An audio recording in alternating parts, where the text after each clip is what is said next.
ভাবুন তো, আপনি কোথাও 8 দিনের জন্য বেড়াতে গিয়েছেন, কিন্তু আপনাকে সেখানে আটকে থাকতে হয়েছে দীর্ঘ 8 মাস।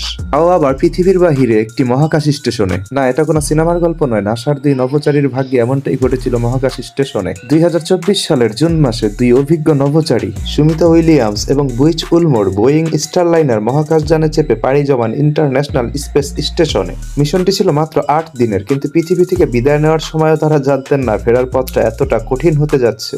মহাকাশযানটি স্পেস স্টেশনে পৌঁছানোর পরপরই দেখা দেয় যান্ত্রিক ত্রুটি, হিলিয়াম গ্যাস লিক হতে শুরু করে এবং এর থ্রাস্টারগুলো অকেজো হয়ে পড়ে। নাসা বুঝতে পারে এই যানে চড়ে পৃথিবীতে ফেরা মানে নিশ্চিত মৃত্যু, তাই ঝুঁকি না নিয়ে নাসা মহাকাশযানটিকে খালি অবস্থাতেই পৃথিবীতে ফিরিয়ে আনে।